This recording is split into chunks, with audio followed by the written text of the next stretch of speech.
Stories and Documentary Network. High in the mist-veiled highlands of southwestern Ethiopia lies a land steeped in legend, resilience, and untold cultural wealth. Nestled amid rolling hills, dense forests, and meandering rivers, the ancient kingdom of Kaffa once thrived, hidden yet formidable. While many outside Africa may only recognize the name Kafa for its linguistic connection to coffee, few know of the proud kingdom that bore it. A kingdom that shaped the cultural, political, and spiritual history of the region for centuries. The Kingdom of Kaffa was more than a geographical entity. It was a civilization born from the harmony between people and the forested land they called home. Located between the Omo River in the west and the Great Rift Valley in the east, Kaffa's territory was blessed with fertile soil, abundant rainfall, and natural fortifications. These mountains and forests not only sustained life but also protected it. The environment helped preserve Kaffa's cultural uniqueness while making it difficult for outsiders to dominate or fully comprehend.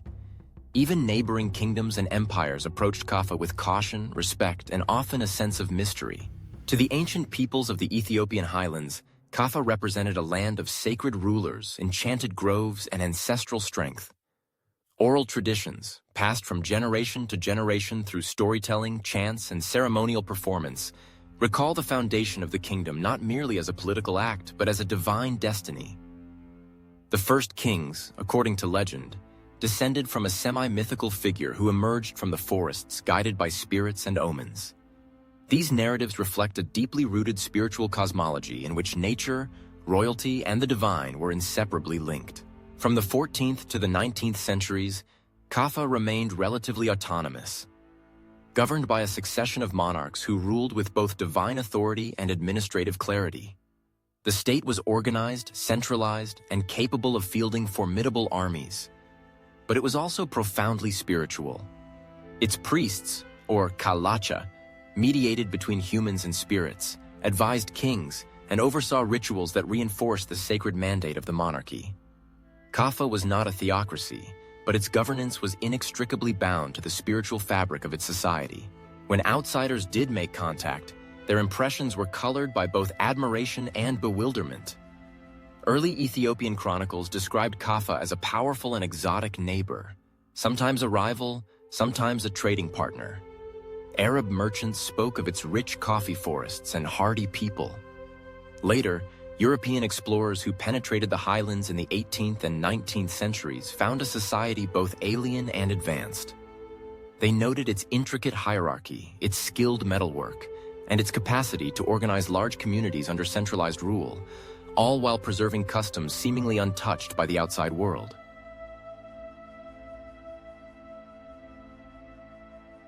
Long before it appeared in maps or imperial reports, the Kingdom of Kaffa existed in the memory of its people, etched into the land through myth, oral poetry, and ritual.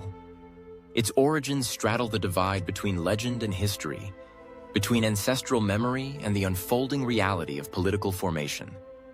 In the remote highlands of southwestern Ethiopia, surrounded by steep hills, dense forests, and swiftly flowing rivers, the people of Kaffa began to coalesce into a distinct cultural and political identity.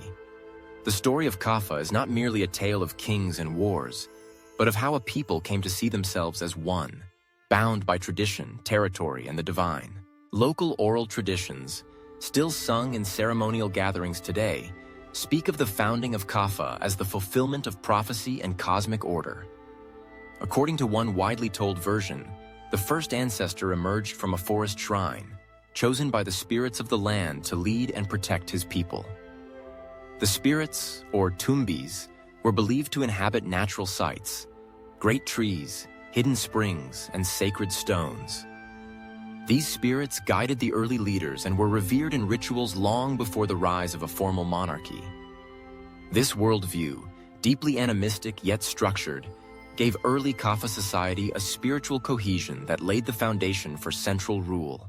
By the 13th century, as migratory pressures, trade routes, and agricultural innovations reshaped the Horn of Africa, the people of Kaffa began consolidating into organized clans.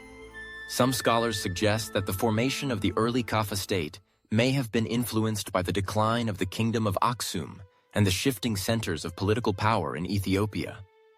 Isolated from the northern Christian Highlands and the Islamic trading towns of the east, Kaffa developed autonomously, rooted in its highland ecology and internal belief systems.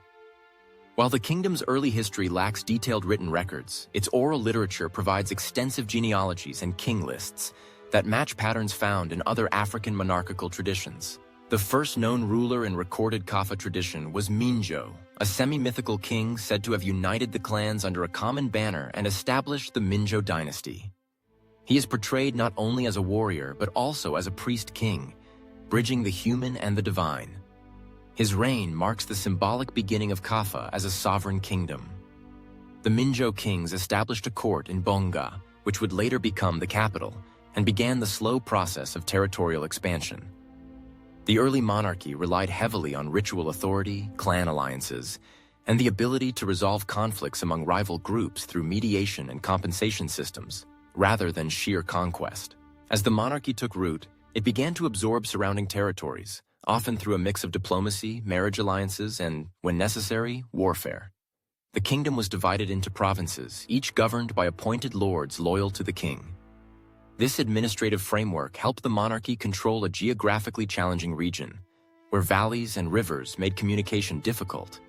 Yet paradoxically, this terrain also provided natural defenses, giving Kaffa its reputation as a kingdom that was hard to conquer and even harder to dominate.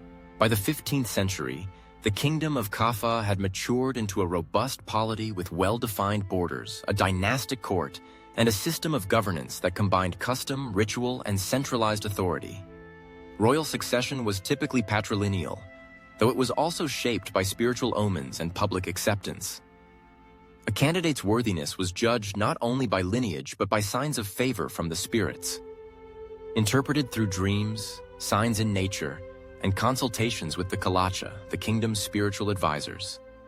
The early kings presided over courts where law, ritual, and culture intertwined. Justice was rendered in public gatherings, where elders and priests interpreted customary laws, often under the symbolic presence of sacred artifacts or relics of previous kings. The palace itself was not merely a center of political power, but a sacred space, adorned with carvings, ritual drums, and items believed to embody the spirit of the kingdom. Each king inherited not only a throne, but a set of taboos, responsibilities, and rituals that affirmed his legitimacy. The consolidation of territory continued gradually. Kaffa extended influence over neighboring groups, including the Danta, Sheka, and Ginbo peoples. Some were assimilated peacefully, others resisted, prompting military campaigns.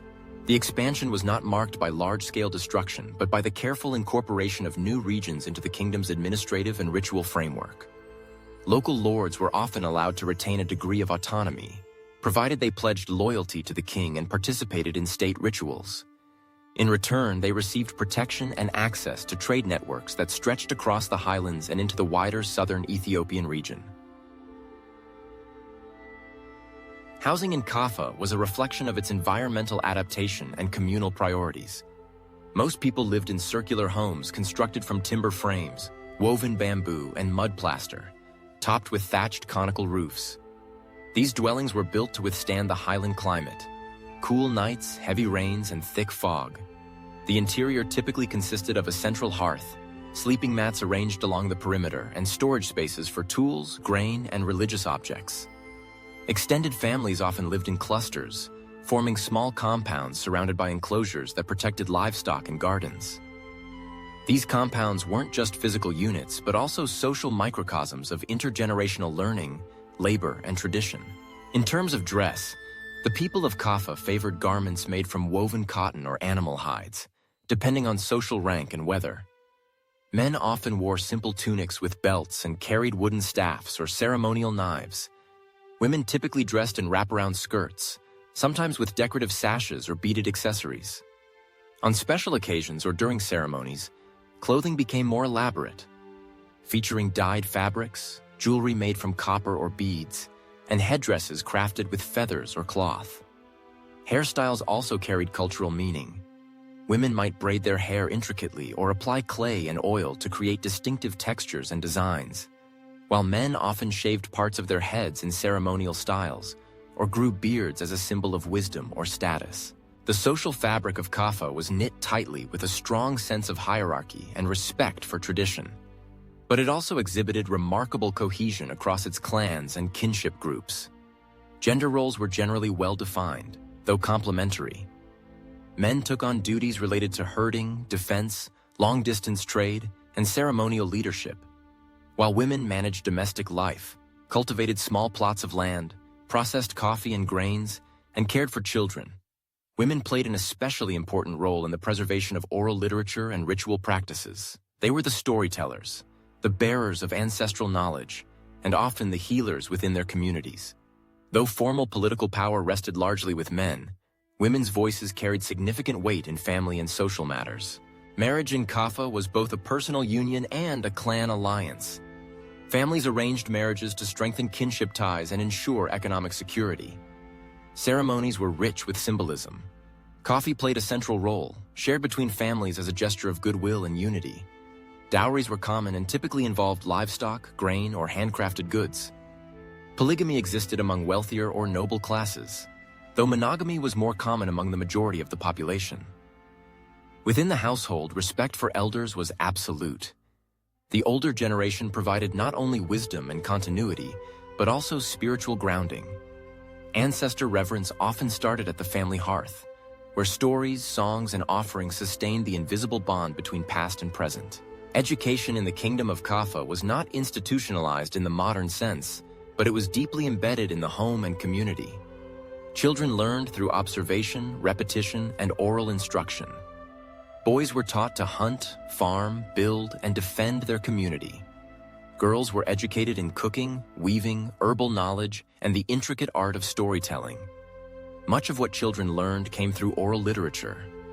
Epic tales, songs, riddles, proverbs, and historical chants that carried moral lessons, genealogical memory, and cosmological understanding. Storytelling was both a form of entertainment and a crucial educational tool, fostering memory, imagination, and cultural literacy. The oral literature of Kafa was incredibly rich, passed from generation to generation with precision and reverence. These stories often featured heroic ancestors, mythical creatures of the forest, moral allegories, and accounts of famous battles or royal exploits. Elders were the guardians of this tradition. Their recitations were performed with dramatic flair, and listeners were expected to participate through song responses or respectful silence. Such traditions ensured that Kafa's history was not confined to scrolls or carvings, but lived on in the minds and hearts of its people. It also reinforced a collective sense of identity. Every child who heard the story of their ancestors understood that they were part of a greater chain of resilience and honor. Food in Kafa was both practical and symbolic.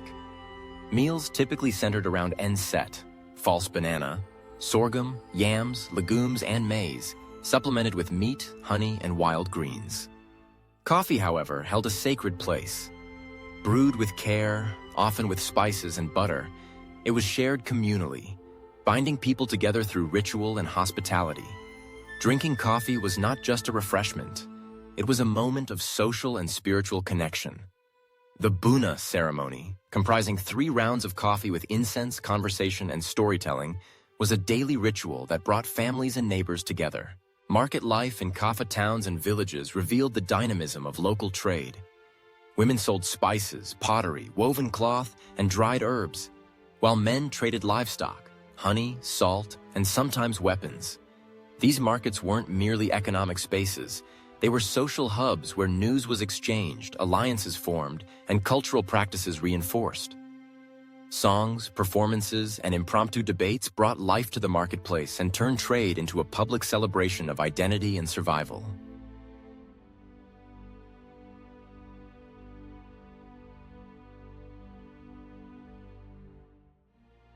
Spirits were believed to inhabit rivers, trees, animals, and mountains. These spirits, known as wukabi, were not distant or unknowable deities. They were personal, familial, and community-specific. Some were protective guardians, others were vengeful or trickster entities, and each demanded acknowledgement and ritual care. The most revered among these were the spirits of ancestors, who were thought to intervene in human affairs, offering protection or punishment depending on how they were remembered and honored. This indigenous spirituality was inseparable from the natural world. Sacred groves were set aside as places of worship, where no hunting, tree cutting, or farming was allowed. These sanctified spaces were believed to be the dwelling places of the spirits. The people of Kafa often held communal rituals in these groves, with offerings of honey, coffee beans, animal blood, and ceremonial dances. Seasonal festivals tied to planting and harvest times were deeply spiritual events that ensured cosmic harmony and social unity. The annual cycle of Kafa's religious calendar revolved around these key agrarian moments, aligning the fertility of the land with divine approval. Central to the operation of this religious system was the priesthood. These religious specialists, often known as Kafficho, spirit mediums or ritual officiants, acted as intermediaries between the human and spirit worlds. The priests oversaw ceremonies, interpreted omens, led sacrifices, and guided the community in periods of drought, disease, or conflict. They held a position of immense respect and were often considered second only to the monarch in influence. Unlike in more centralized religious traditions, Kafa's priesthood was not hierarchical but diffused through lineages and clans. Each region or community might have its own guardian spirits and associated ritual leaders, creating a religious landscape as varied as the terrain itself. Among the most important spiritual symbols in Kafa was the institution of the divine kingship. The king, or Tato, was believed to be a sacred figure, part human, part divine. His power was not solely military or administrative, but cosmological. He was the axis mundi, the connecting point between the human world and the heavens. His health, fortune, and moral conduct were seen as directly influencing the well-being of the entire kingdom. This sacred kingship was affirmed through elaborate enthronement rituals and regular purification rites. The king's body was symbolically linked to the land. If he grew weak, the harvests were feared to fail. If he died prematurely, it was interpreted as a spiritual imbalance requiring urgent correction. These spiritual beliefs permeated every level of Kafa society. For example, rainmakers, diviners, and herbalists held important roles in diagnosing spiritual imbalances or illnesses. Divination, often performed with bones, coffee grounds, or dreams, helped individuals make decisions or seek clarity in difficult times. Illness was not seen as a purely physical phenomenon.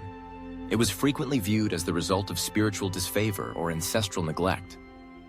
Thus, healing practices combined herbal medicine with ritual sacrifice, incantation, and the invocation of spirits. One of the most unique features of Kafa's religious practice was the coffee ceremony, which, although now widely associated with Ethiopian culture in general, held deep spiritual significance in the Kingdom of Kaffa, the very land from which the coffee plant is said to have originated. The ritual of brewing, pouring, and drinking coffee was more than hospitality. It was communion with the ancestors. In many villages, a portion of the coffee would be poured onto the ground or into the fire as an offering to spirits. This act of sharing one's cup with the unseen world reflected the intimate blend of everyday life and spirituality in Kafa society. Festivals were an essential part of Kafa's religious identity, often involving music, dance, feasting, and community storytelling. These gatherings reaffirmed the unity of clans, celebrated the passage of seasons, and retold the sacred myths of the kingdom's founding. Oral traditions during these festivals often referenced the semi-divine ancestors, warrior kings, and epic battles that forged the identity of the Kafa people. Through these stories, spiritual knowledge was transmitted from generation to generation, ensuring continuity even amid political upheaval. Despite the arrival of Orthodox Christianity and later Islam into neighboring regions, Kafa maintained its indigenous religious traditions well into the 19th century. When missionaries and foreign explorers began to penetrate the kingdom, they were often struck by the profound spiritual atmosphere that permeated Kafa society. Accounts describe elaborate funerary rites, sacred dances held at night by torchlight, and a royal court that operated with an air of reverence for the mystical. While the political power of Kafa would eventually be absorbed into the expanding Ethiopian empire under Emperor Menelik II, the religious traditions of the land persisted, transforming but never entirely disappearing.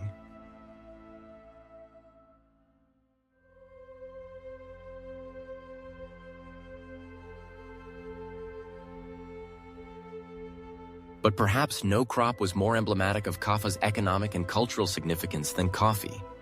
The very word coffee is believed to be derived from Kafa, a tribute to the region's status as the cradle of Coffea arabica, the world's most prized coffee species.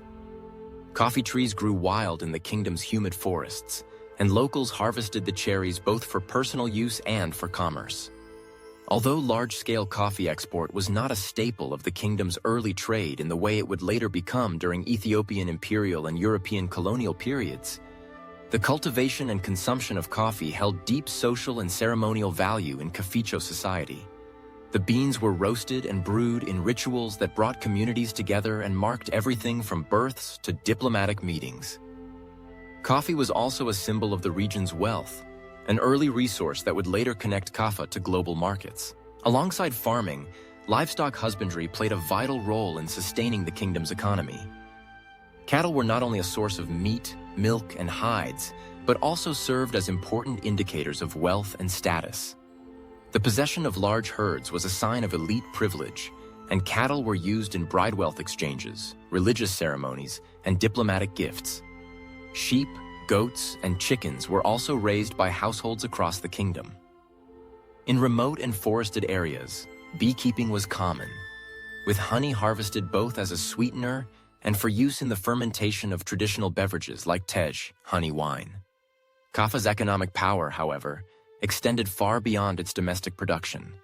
The kingdom occupied a strategically valuable position between the Ethiopian highlands to the north and the lowland regions of Sudan to the west. This position allowed it to serve as a gateway in trade networks that moved goods, people, and cultural practices across Northeast Africa. Trade caravans made their way through the kingdom's forests and highland passes, carrying ivory, gold, civet musk, animal skins, and coffee toward the Abyssinian heartland or the markets of Sudan and the Red Sea. In exchange, Kaffa received salt, iron tools, luxury textiles, and firearms, goods that helped reinforce royal authority and military power. The capital of Bonga, a bustling hilltop city surrounded by dense forest, became a hub of commerce and diplomacy, where merchants, nobles, and foreign envoys mingled in markets and royal courts. Trade routes also served as conduits for ideas and technologies. Influences from Islamic merchants, Christian Highlanders, and Nilotic peoples all shaped aspects of Kaffa's material culture and social customs. Beyond its cultivated fields and commercial exchanges, Kaffa's forests played a critical role in both economy and cosmology. The dense woodlands that blanketed much of the kingdom were not just sources of timber and game. They were sacred landscapes governed by spiritual taboos and community protection. Forest resources provided materials for housing, tools, and medicine. Hunters gathered antelope, monkeys, and birds, while gatherers collected mushrooms, medicinal plants, and honey. The forests were also home to the wild coffee trees that sustained the kingdom's coffee tradition. In many communities, certain groves were protected by spiritual sanctions, guarded by elders or ritual specialists who ensured that exploitation did not violate cultural norms. The final chapter in the independent history of the Kingdom of Kaffa was marked by a courageous last stand, a fateful confrontation with the expanding Ethiopian Empire, and the tragic fall of a Highland civilization that had resisted conquest for centuries. As the 19th century drew to a close, a wave of imperial consolidation swept through the Horn of Africa. At its center stood Menelik II, the future emperor of Ethiopia, whose vision of a unified and modernized Ethiopian state would ultimately lead to the annexation of Kaffa in 1897. But the story of how Kaffa fell is not merely one of military defeat. It is one of cultural resistance, political ambition, and a kingdom that refused to surrender its sovereignty without a fight. At the heart of Kaffa's last struggle was King Kafficho, the final monarch to reign over the kingdom. Kafficho was a complex and formidable figure, proud of his heritage, determined to preserve the independence of his people, and deeply aware of the mounting pressures that surrounded his domain. By the time he came to power in the late 19th century, Kaffa had already become one of the last major southern kingdoms in Ethiopia not yet absorbed by Menelik's imperial drive. Kafficho knew that Kaffa's isolation could no longer guarantee its safety, but he was resolute in defending its independence. Under his rule, Kafa saw an unprecedented mobilization of its resources and people. Fortifications were strengthened, local militias were raised, and diplomatic efforts were made to delay or divert conflict. Kafficho imposed high taxes to support a war economy and stockpiled resources in anticipation of an invasion. Oral traditions describe him as a ruler who moved constantly through his kingdom, rallying his subjects with speeches and religious appeals, invoking both the authority of his ancestors and the divine right to resist foreign domination. He encouraged the people of Kaffa to regard the defense of their land as a sacred duty, and many were willing to fight to the death to preserve their sovereignty. But against the rising tide of Ethiopian expansionism, Kaffa stood increasingly alone. Menelik II, who had successfully defeated other regional kingdoms and even held off European colonial ambitions in battles such as Adwa, now turned his attention to the fertile and resource-rich lands of Kaffa. The economic value of Kaffa, particularly its coffee production and its strategic location between the southern provinces and the Ethiopian highlands, made it a natural target for incorporation into the empire. In 1896, Menelik II dispatched a powerful expedition under the command of Dejazmach Tesema Nadeo and Ras Wolde Georgis to subdue the kingdom. The campaign that followed was brutal and prolonged. The mountainous terrain of Kaffa presented immense logistical challenges for the invading Ethiopian army. Dense forests, steep ravines, and muddy highland trails slowed the advance and sapped morale. Kafficho's forces waged a fierce guerrilla campaign, using their knowledge of the terrain to stage ambushes and supply raids. Initial attempts by the Ethiopians to break through were met with stiff resistance. Yet the technological and numerical superiority of Menelik's forces could not be denied forever. With firearms, artillery, and better coordination, the imperial army gradually pushed deeper into Kaffa. The final blow came in 1897. After months of fighting, the Ethiopian army captured the capital, Andaracha, effectively breaking the back of Kaffa's organized resistance. Kafficho was forced to flee into the forests, continuing to resist with a dwindling band of loyalists. Despite his determination, the situation became untenable. Exhausted, cut off from support, and pursued relentlessly, the king was eventually captured. Accounts say that he was betrayed by one of his close associates, though others maintain that he surrendered to prevent further suffering among his people. Kafficho's capture marked the end of the Kingdom of Kaffa as a sovereign political entity. He was taken to Addis Ababa, where he was held in respectful confinement. Reports describe him as a dignified prisoner who retained his royal bearing and pride even in captivity. His defeat, however, echoed far beyond his personal fate. It symbolized the end of an era in which independent highland polities could resist incorporation into larger empires. Kaffa, like many other once independent kingdoms, was now part of Menelik II's vision of a centralized Ethiopian state. Integration into the Ethiopian empire was swift and, in many respects, traumatic. The new administrators imposed systems of governance that disrupted local traditions and hierarchies. Lands were redistributed to northern settlers and soldiers loyal to the emperor, leading to the displacement of many Kaffa nobles and commoners.